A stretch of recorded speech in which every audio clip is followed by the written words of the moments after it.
Bienvenidos a Laberintos Literarios, el podcast donde exploramos las historias detrás de los libros que hemos leído, guiándote por los pasajes de la literatura.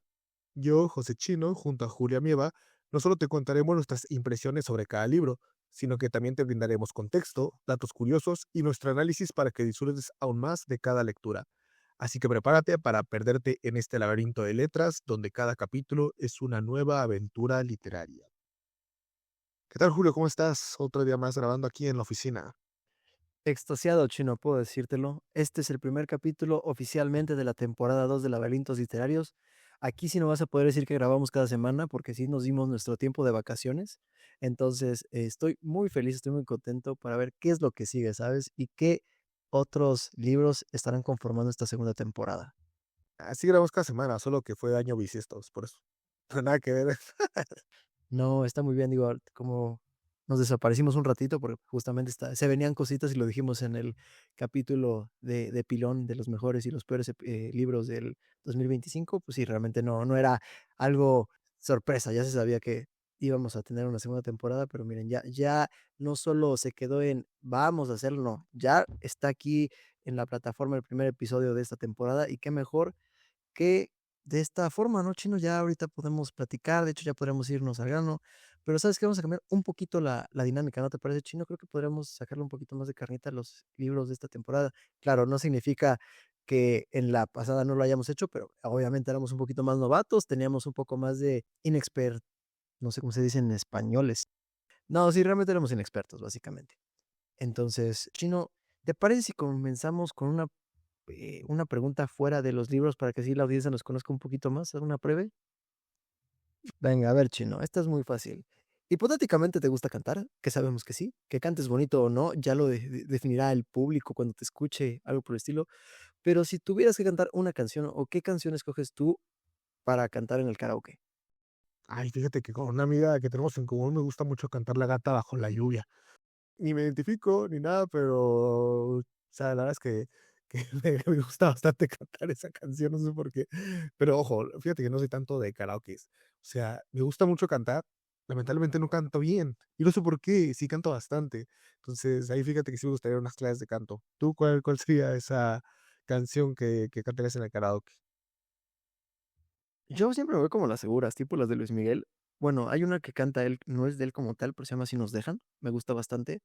Igual, a lo mejor de Belanova o de Moderato, por ejemplo, la de Ya lo veía venir, por más que a lo mejor no lo cantes en karaoke, también en fiestas, de Timbiriche igual, a lo mejor muy vintage en ese caso, pero disfruto de bastante. Yo me considero que canto bien, sin embargo, pues una cosa es lo que yo diga y cómo yo me escucho mientras estoy cantando en la ducha y otra cosa es lo que la gente diga cuando estoy cantando en el karaoke, ¿sabes? Y otra cosa es que no se hayan corrido de una casa por cantar mal ambos, así que, bueno, también no cantamos, efectivamente. Corrección, eso fue porque al final te escucharon a ti, a los demás. De seguro esta persona no me Ah, escuchó, claro. okey. Ya. Pero bueno, ¿quieres que vayamos de lleno al libro o tienes algo más preparado antes? Yo creo que ya nos podemos meter de lleno, Chino. Sin embargo, para poder introducir al autor y su obra, me gustaría preguntarte, Chino, y creo que también nos gustaría que la audiencia se lo preguntara, es ¿qué tan fácil es creer en una historia cuando viene contada por alguien a quien admiras, Chino? No sé, pon tú a quien admiras, al bicho, ¿no? Imagínate en cierto caso que el bicho te dice, es que yo metí 2000 goles. Pero, pues, al final, por X y razón, como que sale que no, o que el bicho te diga: "Oye, pues, es que es muy bueno tomar Coca-Cola, tomen Coca-Cola", y después te das cuenta que no, que al final no es bueno tomar Coca-Cola, ¿me explico? Como que se te cae alguien de un pedestal. Entonces, ¿tú qué opinas, Chino? ¿Qué tan fácil es creer una historia cuando viene contada por alguien a quien admiras? Así brevemente. Yo creo que totalmente le crees usualmente, ¿no? Pues, más que nada, para este episodio nosotros tenemos la verdad sobre el caso de Harry Quebert, escrito por Joel Dicker. Básicamente, Joel Dicker nace en 1985. Desde joven dice que muestra interés por la escritura y el periodismo y además estudió derecho, sin embargo, se inclinó más por la literatura. Y ya en 2012 alcanza la fama internacional justamente con la verdad sobre el caso de Harry Quebert. Un libro que antes de su publicación fue rechazada por varias editoriales antes de convertirse en un fenómeno mundial y ganó el Gran Premio de Novela de la Academia Francesa y el Premio Goncourt de Lycée, espero que así se diga, y también ha sido traducida a más de 40 idiomas y ha vendido pues millones de copias. Igual se considera una novela metaliteraria, que es un libro sobre escribir libros, bloqueos creativos y además la fama. Inclusive también en 2018 se adaptó a una serie de televisión que quienes conozcan a Patrick Dempsey, pues él hace el rol de Harry Quebert. Pero él es como tal esto es un poquito más del autor y de la obra, pero ¿de qué trata realmente este libro? Como tal, es una novela, como dijimos, de misterio que sigue a Marcus Goldman, que es un joven escritor que alcanzó gracias a su novela un exitazo un gran éxito, básicamente fue su libro y alcanza la fama muy rápido a esa edad, pero que creativamente está bloqueado. Y lamentablemente, o para fortuna, tiene contrato con una editorial que le está exigiendo el segundo. Y el tiempo pasa y el tiempo pasa y Marcus no puede escribir el libro. Entonces, ¿qué hace? Recurre a su antiguo maestro Harry Quebert en busca de ayuda. Y por X y razón, Harry es acusado de un asesinato ocurrido décadas atrás. Y Marcus asume el papel de investigador y de narrador. E intenta descubrir la verdad mientras escribe un libro sobre este caso. Y a través de él, la novela explora la ambición literaria, la lealtad, la manipulación de las historias y el precio de convertir la vida propia y ajena en literatura. Perfecto. Un buen inicio, una buena introducción al libro. Dime, ¿ya sabías todo esto de la historia cuando lo escogiste? ¿Sabías del autor? ¿De qué iba más o menos la trama? ¿Sabías que todo esto iba a pasar? ¿O qué fue lo que te llamó la atención básicamente del libro? En este caso, yo había leído al autor con la obra de Un animal salvaje. Creo que se publicó, no tiene mucho, creo que en 2024 aproximadamente. Igual es de misterio y se me hizo muy bueno. Y ya también tienes el trasfondo de que te salen TikToks, te salen algunas booktubers o booktubers que comentan del libro y su muy buena respuesta y reacción a una vez que lo terminan. Igual también una amiga estaba indecisa en si proponerlo en el club de lectura. Al final no lo propuso, pero no sé, como que fue un detonante que dije, vamos a leerlo. Entonces, realmente, poco a poco iremos viendo por qué lo escogimos o por qué terminó siendo el primer capítulo de la temporada, pero puedo decir que ya tengo una experiencia privada. Sin más preámbulo, comenzaremos a hablar un poquito de este libro. Como tal, en este episodio se puede escuchar completo sin haber leído el libro. Como tal, trataremos de no hablar con spoilers. Sin embargo, sí vamos a tener que agarrar ciertos personajes y o ciertos contextos para poder entender un poquito más la obra. En este caso, como les mencionamos en el principio, realmente también el escritor Harry Quebert es el maestro de Marcus Goldman, a quien pide ayuda y se va justamente a un pueblo ficticio en Aurora, se llama New Hampshire, por lo que tengo entendido en Estados Unidos. Y ahí poco a poco Marcus trata como de librarse de ese bloqueo para poder entregarlo, porque va pasando el tiempo y va pasando el tiempo y los editoriales lo van presionando cada vez más y más sin poder tener alguna respuesta. Pero ¿qué pasa? Marcus, por X y razón, encuentra una caja escondida en el estudio de Harry y encuentra ahí una foto de dos personas. Una se llama Nola. Por X y razón, sucede que el cuerpo de esta que se encuentra en la casa de Harry Quebert es de Nola. Y para las personas, todo esto está pasando en menos de 100 páginas, no les estamos spoileando nada como mencionamos. Nola fue la, el amor de su vida de Harry Quebert. Pero ¿cuál es lo malo de esto? Que Harry Quebert tenía más de 30 años cuando salía con una Nola de 15 años.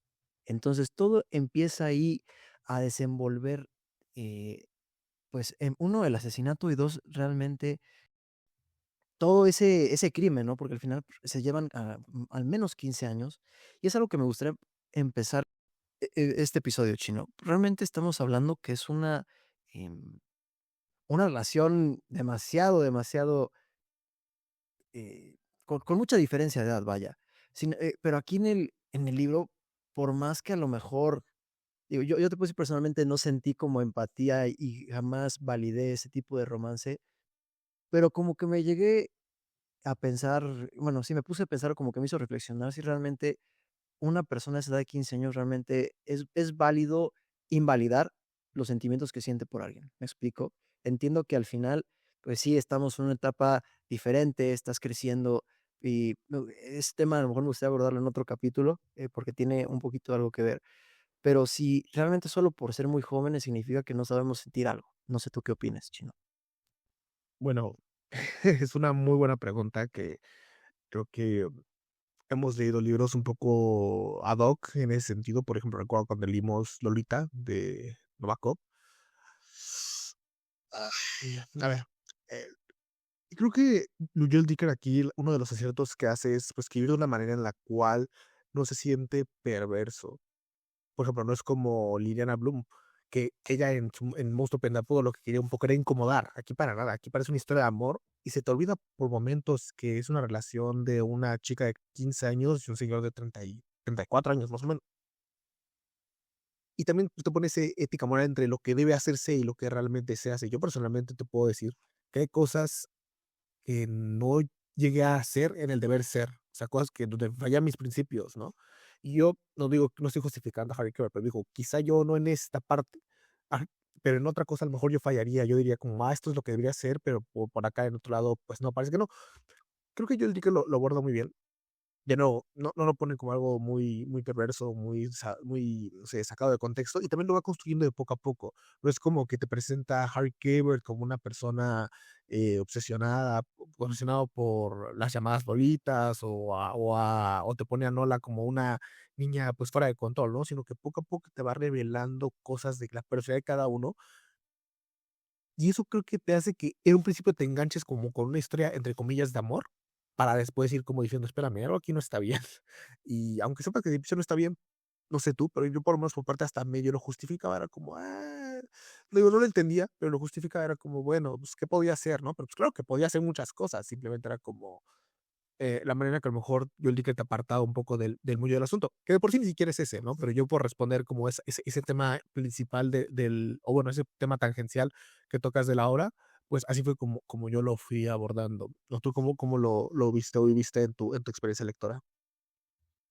Le dicen el clavo, Chino, porque, como dices, a diferencia de otros libros que hemos leído en el que básicamente la diferencia de edad entre, pues es que no puse ni siquiera parejas, entre una persona que siente algo por otra, es de la forma en cómo te lo cuentan es perversa, lo hemos leído, pero aquí, inclusive no sé si sucede que se te olvida que tiene 15 años, ¿sabes? Porque inclusive hasta en en el libro, cómo no las expresa, hay unas, como unas escenas en la que cómo no la describe el amor que siente por Harry Quebert, me sorprende, ¿me explico? O sea, como que dices, no sé si a lo mejor en esa edad alguien podría expresarse, si alguien podría sentir eso. Claro, o sea, eh, igual a lo mejor pasa, uno, pues, no tienes como ese elemento de perversión, esa parte de el cómo lo describen, pero también aquí influye mucho, creo que no lo puedes imaginar, pero a la vez no lo ves, no sé si me explico. O sea, no es lo mismo, a lo mejor, ya mencionamos que tiene una película, nosotros no sabíamos, bueno, una serie, nosotros no sabemos que tiene una serie, sería cosa de checarlo, ahí es diferente cómo lo abordan, cómo inclusive son los personajes, pero al menos a mí lo que me sucedía era como que no machaba la edad con lo que leía, ¿me explico? Claro, por lo mismo, no justifico, la diferencia de edad, no justifico ese romance, pero al menos sí como que cuando mencionaban que tenía 15 años, decía como de: "Ay, sí es cierto, tiene 15 años", o sea, por más que te lo cuente como una historia de amor, como que cuando, regresas como al puedes decir, como cuando cierras el libro y vuelves en sí, como que te acuerdas como dices como: "Esto no está bien", ¿sabes? Sí, pero cuando digo que lo justifico, quizá ni siquiera soy yo del todo, porque si recordamos un poco la lectura, Harry Quebert en ningún momento siente arrepentimiento. O sea, siente arrepentimiento porque creen que él es, bueno, no sé si ya lo quieres como convencer, pero creen que él está implicado básicamente en ese accidente, esa muerte que Puedes tuvo Nolan. decirlo, que ocurre como la 100. Al final, digo, también para comentarles un poquito más de contexto, al final, como, Como encuentran el cadáver de Nola en el jardín de Harry Quebert, pues, evidentemente él es el primer sospechoso que hay en este caso. Y también algo que se nos olvidó mencionar es que Marcus Goldman es el encargado poco a poco a ver realmente qué es lo que sucedió en verdad, si realmente lo que se dice y en el medio, si lo que la gente en el pueblo, piensa es cierto o no. Sí, yo lo que iba era que, de hecho, si te das cuenta, Harry en ningún momento siente arrepentimiento de lo que hizo con Nolan, para todo lo contrario, o sea, él siente, o bueno, lo expresa como un amor muy grande y se arrepiente más de que lo vean como culpable a él, que realmente que sepan que estuvo en una relación con Nolan. Marcus Goldman, hasta cierto punto, que es su aprendiz, que es el que como dice, está desafrando toda la historia, llega a comprenderlo, y ese es el quien en la historia nos lo llega a justificar un poco, quien dice como lo entiendo, ¿no? Como que realmente la quería, todo eso. El papá tampoco es como que le importara demasiado.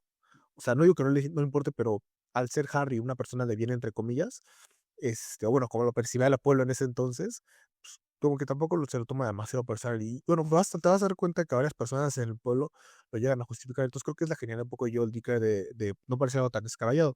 Recuerdo cuando leímos Lolita en el club de lectura que tenemos de Novacop, justamente una amiga nos hacía ese énfasis de cómo pues este concepto, ¿no? La parte de ser menor de edad, o bueno, que la menor de edad consista de los 18 años hacia atrás, pues es algo pues reciente en la historia de la humanidad, ¿no? Que realmente pues, antes se casaban señores de 30 años con chicas de 12 13 años sin mayor problema, que no digo que eso esté bien, a lo que voy es, claramente es una parte que aún sigue, a lo mejor de cierta manera, un poco no digo arraigada porque no está tan arraigada, pero presente, digamos, en la sociedad. Y pues claro que a lo mejor combinamos para un mejor futuro, pero que se ve reflejado en esta novela, o es como Joel Dicker, como que nos hace ver un pueblo de Estados Unidos en 1900 tantos, que a lo mejor tampoco era algo tan descabellado.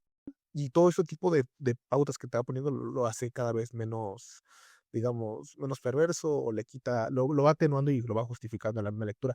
Pero no, ahí no se centra la obra, ¿no? Creo que a veces se centra en otras cosas, tangencialmente, fue cuenta es un thriller, pero que sí creo que es importante abordarlo. Y es que, bueno, una vez abordado esto, yo quisiera pasar más que un tema, a los temas que nos presentan, porque son bastantes en la hora, y difícilmente vamos a poder abordar temas del thriller sin hacer spoilers.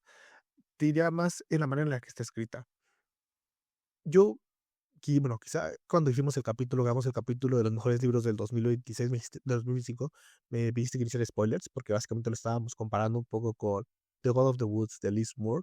Y creo que ahora, no sé si estés de acuerdo, o sea, yo pongo la pregunta para que tú la respondas. Creo que puedes entender un poco más a qué me refería con que para mí la fórmula que se usaba en The God of Woods no era nada innovador. Te digo, en la mitad de los thrillers se hacen estos saltos temporales.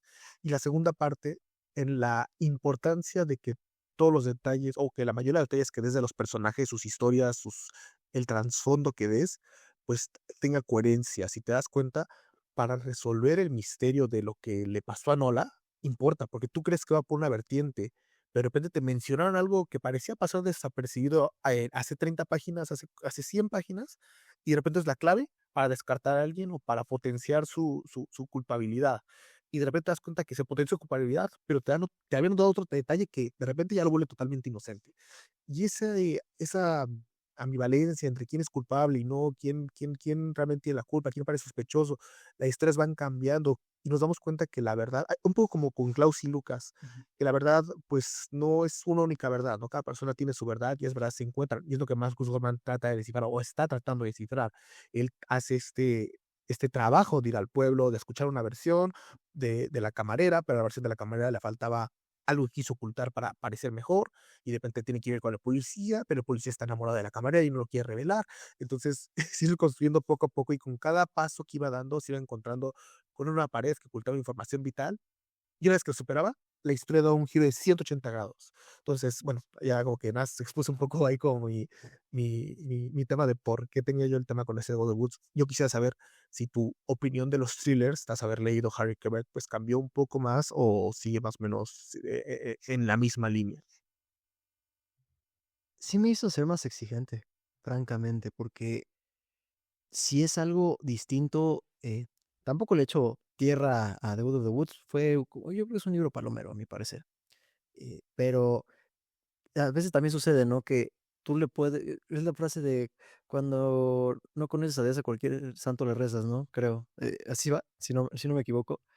Y así me sucedió. Había leído unos buenos, pero creo que al menos de thriller este fue la cerecita del pastel, también por eso fue que lo escogí en mis mejores libros del 2025, pero deja tú también la estructura, como dices, sí hay saltos temporales como en muchos thrillers, pero creo que también aquí es el efecto sorpresa, porque usualmente siento que estás acostumbrado a que a lo mejor en las primeras 150, 200 páginas no vas a dar con el posible sospechoso, y ya poco a poco te vas acercando. Sin embargo, creo que aquí hay muchísimos plot twists, ¿sabes? Hay demasiados que no te esperas. O sea, inclusive, a lo mejor empieza el primero y dices: bueno, se veía venir". Después del segundo que llega, y me gustaría ponerles así puntualmente, pero sin spoilers, realmente fácil son como 5 o 7 plot twists que te dejan que conforme va pasando,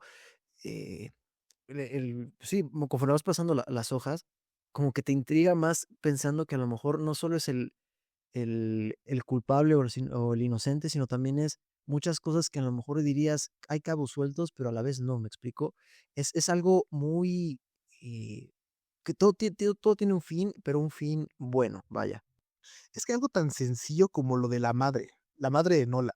O sea, es algo que está oculto a simple vista. Y bueno, yo no quiero dar ningún spoiler, porque creo que aunque lo leas por primera vez, no te vas a dar cuenta. Y son esas cosas tan sutiles que a mí me encantan, porque es eso, o sea, es ocultar todo a simple vista y regresas y lo relees y dices, ¿cómo no me di cuenta? ¿Cómo no estaba ahí claramente, pero nunca lo pasó desapercibido totalmente? Entonces, bueno, sí estoy de acuerdo, son como las cosas que a mí personalmente también me agradan un poco más de estas lecturas. Ahorita que tomas justamente sin hacer spoilers sobre la mamá de Nola, yo creo que ese fue el primer detonante que dije: "¿Qué estoy leyendo?". Y me acuerdo cuando te dije: "Oye, Chino, ¿ya llegaste a esa parte?". Y creo que me habías dicho que todavía no. Dije: "Es que no entiendo, o sea, creo que no sé si soy yo quien no leyó bien, no sé si realmente estuve en modo automático leyéndolo", y dije: "Algo está pasando, pero no entiendo qué sucedió". O sea, y entonces, Un poco de ambas, un poco de ambas. sí, o sea, dije: "¿Qué está sucediendo?". Ese fue el primer detonante, y te digo, realmente no, es que yo creo que es como las películas de terror, ¿sabes? Que sabes que al final te vas a espantar, pero no es de a fuerza meter espanto tras espanto tras espanto, o sea, tienen que ser de forma orgánica y que se sientan. Yo creo que un buen susto en el cine cabe mejor que mini sustos, ¿me explico? Y aquí Joel Dicker hace un buen uso de ese tipo, y creo que él entiende muy bien este género con Un animal salvaje. Puedo decir que queda en segundo lugar sin ningún problema, pero, eh, como que conoce muy bien, o sea, parece que es como si él hubiera escrito o hubiera hecho este género. Y es que incluso hay cosas tan clichés como, ¿no? Si te acuerdas, este millonario que bueno, es que tiene relación con otra persona, o sea, una relación de amorosa, me refiero, tiene una relación de trabajo con uno de con el trabajador, ¿sabes cuál? Y que es obvio quién es, o sea, bueno, ya una vez que ya sabes quién es obvio quién es, pero no relaciona las historias, ¿sabes? Y es cliché, porque obviamente iba a pasar eso, simplemente que en ese momento no te habías dado cuenta de cómo se relacionaban esas 2 personas, ¿si me explico? ¿Te Sí. acuerdas que él iba en un carro y Bueno, pues justamente todo eso. No sé si quieres comentar algo más sobre esta No, parte. no, no. Pero también otra cosa que fíjate que se me hizo muy interesante y para analizar, a lo mejor yo voy a entrar aquí en un modo, psicoanalista, no sé, de pacotilla. O sea, yo porque no soy psicoanalista, me refiero, no porque ellos sean de pacotilla, sino yo. Este, me interesa mucho cuando un escritor escribe sobre escritores, porque yo sinceramente siento que es un reflejo muy interesante. O sea, lo que Joel Dicker dice sobre los escritores, yo no sé si él lo dijo solamente porque sonaba bien o porque nos está presentando una parte más como profunda de él.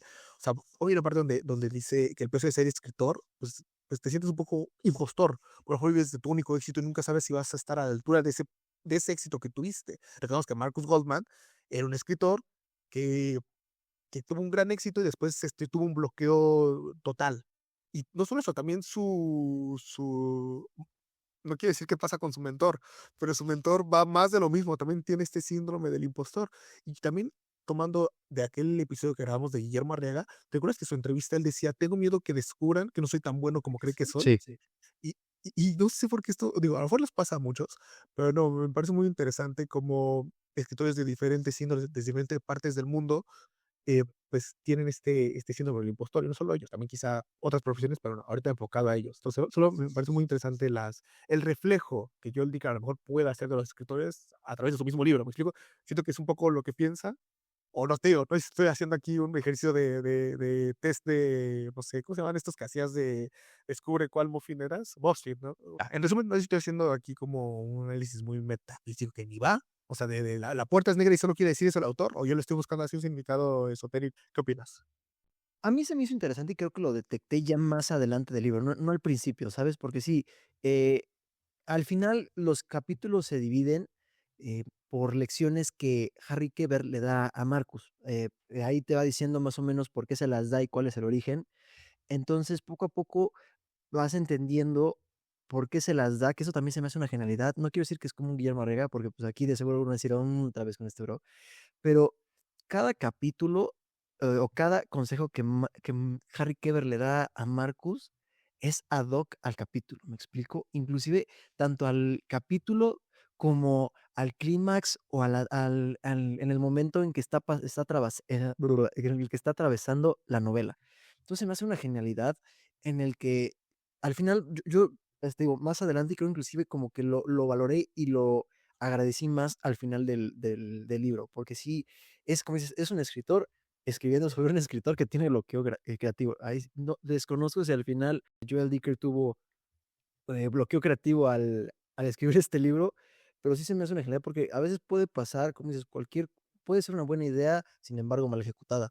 Y aquí yo siento que le quedó ad hoc, todo lo que hizo inclusive es como que no sientes que esté, como hemos dicho en diferentes libros, no sientes que sobre, como que dices: "Es que esto lo puso, pues, a lo mejor por capricho, a lo mejor porque quería, dar, poner algo, porque sí", ¿me explico? Aquí todo tiene un porqué, y eso es lo más enriquecedor y fabuloso de la obra. Fíjate que también quizá retomando algo, bueno, sí voy a pasar a otro punto, re retomando un poco lo que la primera parte del episodio de hablar de si está bien o está mal, yo sí me quedé con una pregunta, porque creo que otro tema tangencial del libro es el amor. Y yo, o sea, voy a entrar aquí ya muy modo, no sé, ¿cómo lo puedo decir? Em, modo diferente, digamos. Pero yo me pregunté, ¿conocemos el amor? Y es que este libro lo estábamos leyendo, si mal no recuerdo, a la par de Travesuras de la Niña Mala de Mario Vargas Llosa. Y de El amor El en am los tiempos del cólera, de Gabriel Ese lo García Márquez.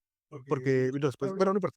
Yo lo que quiero llegar es que como leímos esos 2 libros a la par, había preguntas que de manera inevitable me iba haciendo entre los 2 libros. No voy a explorar mucho, simplemente, pues, digamos que también tiene mucho que ver la parte del amor, quizá la obsesión, o roza la obsesión. Y aquí en este libro, yo no digo que esté bien o esté mal, pero lo que se respiraba era un enamoramiento, quizás, o y no sé si amor, pero no es un enamoramiento, una obsesión entre Nola y Harry muy fuerte, muy, muy fuerte. Tan fuerte que Harry Quebert, pues, básicamente está dispuesto a echar por la borda su vida por Nola. Así te lo presenta en el libro. Sí. Y yo dije: "Órale, qué interesante". Yo no sé si echaría mi carrera por la borda por alguien, al menos a día de hoy, ¿no? No digo que nunca lo haría, pero se llega a ese punto, y si llega a ese punto, ¿qué es, no? O sea, si está en la línea entre lo obsesivo o es la verdadera prueba del amor. Quizá un ejemplo menos perverso, digamos que una Nola de 18 y un Harry de 19, o bueno, más edad que la que quieras, pero bueno, simplemente quitando el factor de edad de la ecuación y simplemente poniendo las decisiones que tomas, por alguien más o tomando a alguien más en cuenta, ¿no? Solo lo dejo ahí sobre la mesa, me dejó esa duda, porque en Travesuras de Leña Mala también hay muchas decisiones muy interesantes que hacen los protagonistas. ¿Tú qué opinas? No, creo que al final sí es válido preguntarse si uno ha amado o ha sido amado, ¿sabes? Creo que inclusive también depende mucho tu edad. O sea, no quiero decir que importe, pero sí importa mucho, porque hay cosas que no te importan y hay cosas que sí, poco a poco. O sea, hay cosas que priorizas, hay cosas que no priorizas, que esperas, que no esperas. Sí depende mucho, o sea, y no hay como un amorómetro, lovemeter, no sé, no existe algo por el estilo. Creo que sí es muy, muy personal y no está mal al final preguntárselo.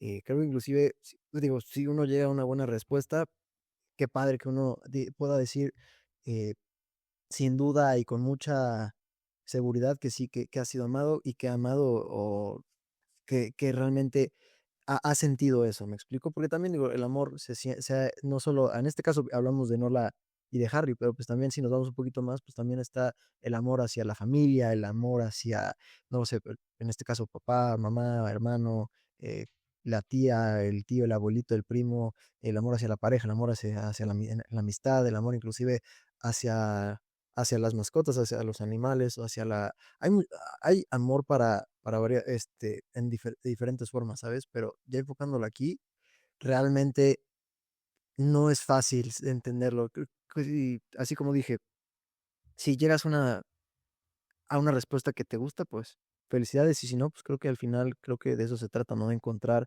eh, ser amado y encontrar amar. Algo así. Por eso justamente quería iniciar con eso el capítulo con ellos dos, porque quitando la edad, creo que es esa parte con la que sí me quedó, que era si realmente conocemos mejor el amor solo por ser mayores que otros. O sea, ¿tú crees que a lo mejor porque tengas, no sé, yo Entiendo. tengo 27 años, sé amar mejor o sé lo que es amar que una persona que tiene 2 años menos que yo, 5 años menos que yo, 10 años menos que yo, inclusive, no sé. Qué buena pregunta, pero qué pregunta tan más difícil. Digo, No, entraremos en algo, sí, es algo sin respuesta. Y eso es justamente, claro, o sea, te impacta la edad y sí em, lo que genera durante el transcurso de lo que estás leyendo, pero sí es una pregunta muy, pues que sin respuesta a mi parecer, que como dije, no hay como una medida. Vaya, una disculpa, no sé si me explayé, pero vaya, vaya. yo, bueno, realmente hay mucho por qué comentar del libro, pero lamentablemente creo que la mitad de las cosas tienen spoiler. Yo solo tengo un comentario negativo de este libro. Y aquí termina, Chino. Primer capítulo que subimos y primer capítulo que se termina de esta joya. No, no, no. Solo tengo un pero, un pero. Y realmente es un pero muy menor, o sea, solo es por mencionarlo, por querer darle un 9, pues, por no ser el profesor que nunca quería dar 10, ese que todos odian.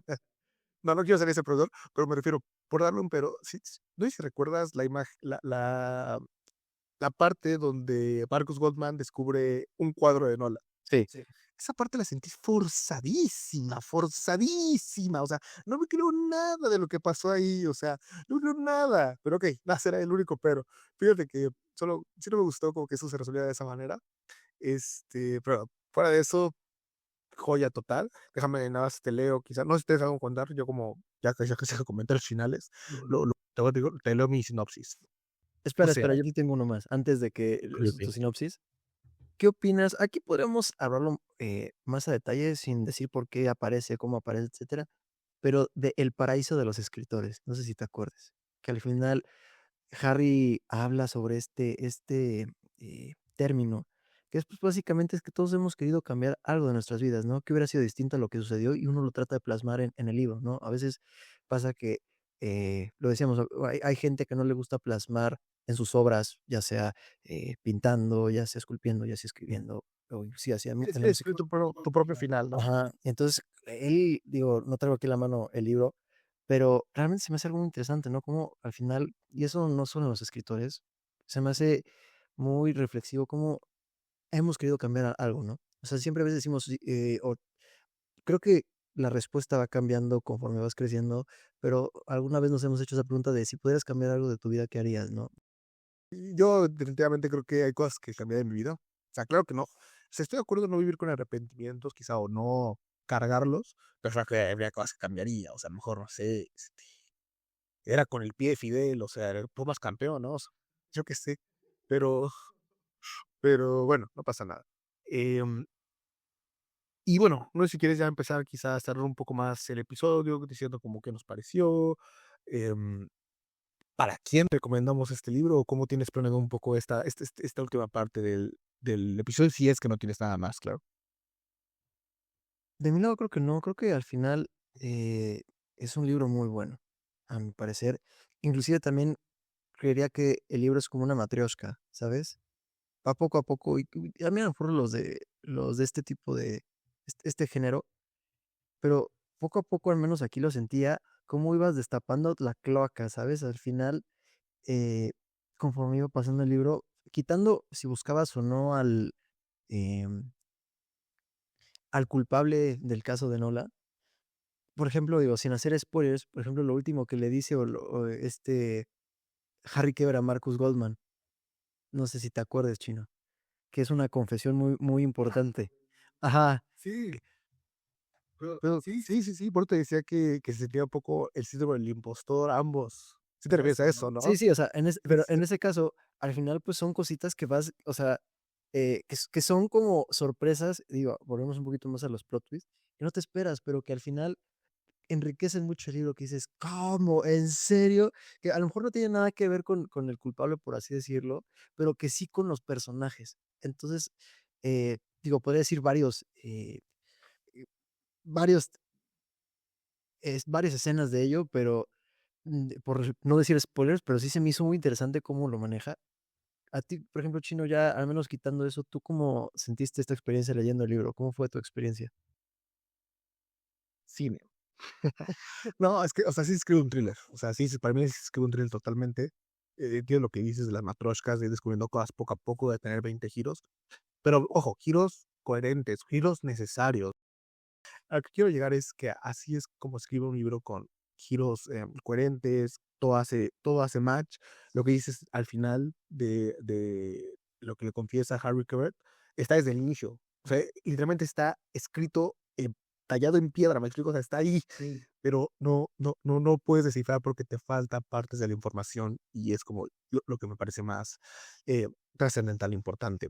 ¿Cómo te sentiste tú con el libro? ¿Cuál fue tu experiencia? Fuera de todo lo que discutimos, fuera de lo que nos pareció, fue, fue muy bueno. Creo que al final nos pudimos dar cuenta que estábamos muy clavados porque se supone que le habíamos dado un mes al libro y terminamos de leerlo en menos de 2 semanas, ¿no? O sea, de que te preguntaba, oye, ¿en qué capítulo vas? Voy en este.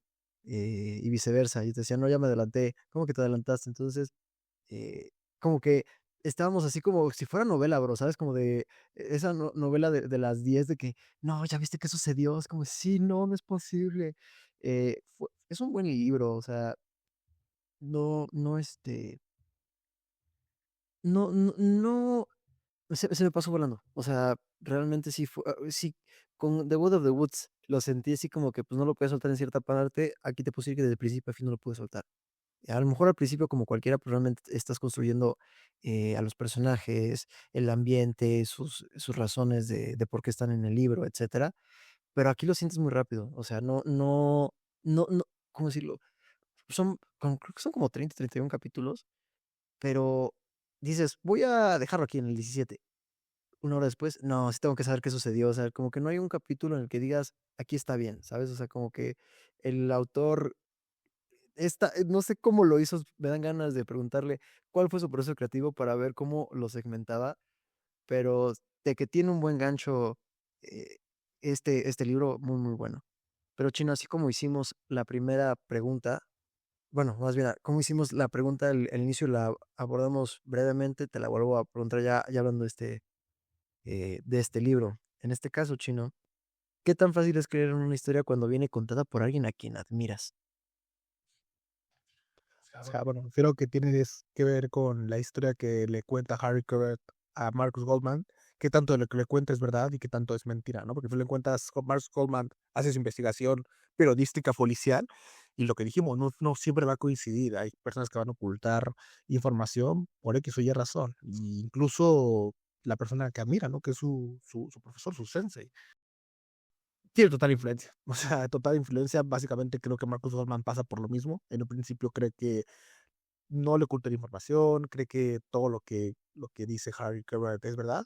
No voy a decir si a lo mejor nada es verdad, o solo parte de ello no es verdad, o solo son detalles los que no son verdad, pero bueno, el punto es que de inicio Marcus Goldman cree ciegamente en todo lo que le dice su mentor. ¿Tú opinas lo mismo? Definitivamente, creo que ya quitando a los personajes, todos tenemos o hemos tenido una persona que tiene como esa imagen intachable, ¿no? Que al final realmente para nosotros es como de, no, esta persona no sería así, esta persona, y nadie es perfecto, todos hemos cometido malas acciones, por así decirlo, hemos tenido, no somos, no, nadie es un santo, ¿me explico? Entonces, sí, al menos si me dijeras, Julio, si yo estuviera en los zapatos de este Marcus, hiciera como, o sea, como que me costaría trabajo, estaría como en shock, ¿no? Como esa parte de, no sé si de duelo, pero como que primero no te la crees con, no, él, o sea, es muy difícil. Claro, ya poco a poco, yo no soy un investigador, no soy algo por el estilo, pero al principio sí como que te cuesta trabajo aceptarlo, ¿no? Como que decir como no creo que haya pasado. Claro, ya una cosa es si al final sí esta persona realizó o dijo ciertas, dijo algo, no dijo algo, hizo algo, no hizo algo, ya es otra cosa, pero creo que al principio, sobre todo con las personas que tienes una imagen intachable, que lo admiras, inclusive cuesta mucho trabajo en ese caso. Pero en fin, ya estamos casi a punto de concluir este primer episodio de la temporada número 2. ¿Para quién sí o para quién no recomendarías este libro, Chino? Yo creo que el único requisito para leer este libro, o bueno, el único como pero, es que no te espanten los libros grandes.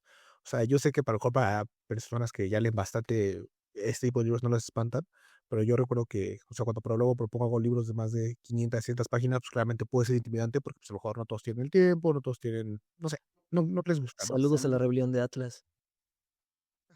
Gran libro. Pero no, o sea, es el único requisito, que no le tengas miedo a un libro de más de 400 páginas. Es lo único requisito porque para mí es para cualquier persona que busque una buena historia, distraerse un rato. Es una lectura sencilla, una lectura que te atrapa y una lectura que creo que volver a pasar por ella por primera vez debe ser una experiencia maravillosa. Entonces, para todos los que quieran leer, para todos los que estén dispuestos a leer un libro de más de 400, 500 páginas, ¿tú a quién se lo recomiendas? Estoy igual, creo que no le pondría ningún pero, creo que sí sería una recomendación a quien le guste leer, pero específicamente a la gente que disfrute del género de thriller, a mi parecer. Eh, es un gran libro, te diviertes muchísimo, inclusive, yo no me acuerdo, francamente, si solté una que otra lágrima al final, porque se me hizo una obra maestra, Telo. Es de los que aplaude cuando aterriza el avión. Soy de esos que se levanta para aplaudir cuando terminó ya la película, ¿no? No, es muy bueno. Entonces, si yo tuviera quien recomendar, sería alguien que le guste leer. O sea, no es un libro pesado, a mi parecer. Está muy, o sea, claro, conforme vas leyéndolo, una, dos veces, como que dices, como tú lo decías en una parte, es como, ahí estaba, ahí estaba. Y, entonces, sí, lo recomendaría creo que a cualquier persona que le guste leer. ¿A quién no? Pues a alguien que no le guste el género de thriller en este caso, ¿no? Fíjate que Pensé que ibas a decir, aquí se lo recomiendo a alguien que le guste leer, alguien que no le guste leer. Pensé que iba a ser tu respuesta. claro, o sea, también es algo lógico, pero no, no va por ahí. Entonces, Chino, ¿cuánto le das del 1 al 5 a este libro?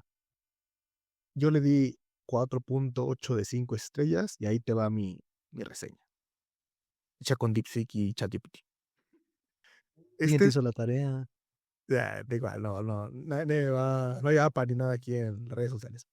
Este thriller me tomó por sorpresa de la mejor manera. Cada historia y personaje tiene un propósito. Todo encaja al final como rompecabezas magistral. Aunque va dejando pistas desde el inicio, no logras armar el misterio hasta las últimas páginas, lo que habla de lo bien construido que está. Los personajes están tan bien desarrollados que cada uno suma a esa tensión que te mantiene enganchado de principio a fin. ¿Estarías de acuerdo con esa reseña? Sí, pero dame el número. ¿Cuál es el número? Ah, sí, cierto, perdón. Este, 4.8 de 5. Ya me dijiste eso hoy también de qué, dónde era el nombre, ¿no? De Harry Potter, ¿no? Betty El Crouch. nombre. Dame el maldito nombre.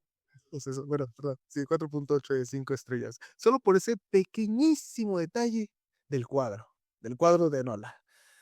Bueno, y no solo eso, o sea, me refiero a varios eventos que derivaron de eso. Solo por ese pequeño detalle. ¿Tú cuánto le das? Bueno, pero es bastante alta la calificación, es casi perfecto. ¿Tú? Yo sí le doy diamante, bro. O sea, para haber sido el número uno de los que leí en 2025, es, es como, justo como con Klaus y Lucas, que al final son cosas que a lo mejor esperas que es thriller, y ya también lo abarcamos hace ratito, eh, por leer un libro de cierto género esperas algo. Pero aquí realmente como que lo mismo, la parte de emoción, la parte de, de estar pegado ahí en el libro sin poder parar de leer, cómo eres una persona, ahí suena muy raro, ¿no? Pero cómo eres una persona al inicio y qué eres ya después de haberlo terminado, ¿no? Entonces, claro, así que digas, wow, Julio, o sea, te cambió la vida. No, no, no, pero al final es un libro eh, que lo disfruté bastante. O sea, les digo, probablemente tenemos planeado terminarlo en un mes, lo terminamos en 2 semanas. Estaba muy bueno. Entonces, yo sí le doy diamante. A mí el cuadro me vale 3 kilos de papa. Entonces, para mí estuvo muy bien.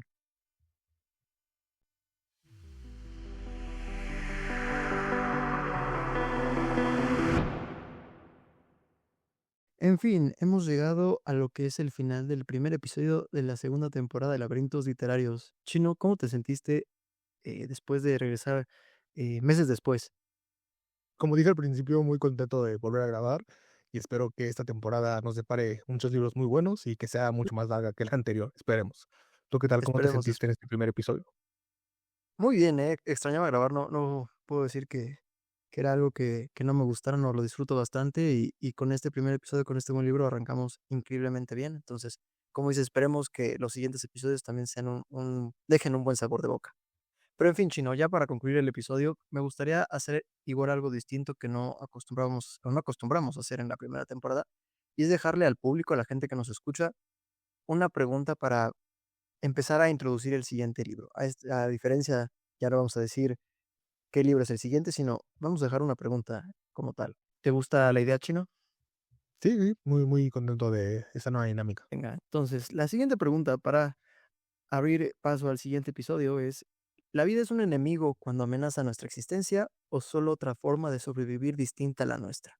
¿Tú qué opinas, Chino? O sea, sin saber realmente que, bueno, técnicamente sabemos qué libro es, pero ¿así tienes como alguna opinión? Pues a fin de cuentas creo que toda forma de vida trata de encontrar su camino, no creo que sea enemigo de nadie, simplemente es el ciclo mismo de la vida, ¿no? Nos lo enseñaron en Disney hace ya bastantes años con Mufasa. Lo mismo por dos. En fin, espero estén teniendo una excelente semana, un excelente día, una excelente tarde, una excelente noche. Y si no, recuerden que todavía no termina la semana, esperemos les vaya bien. En fin, cuídense y nos vemos, bueno, más bien nos escuchamos en el siguiente episodio. Hasta luego.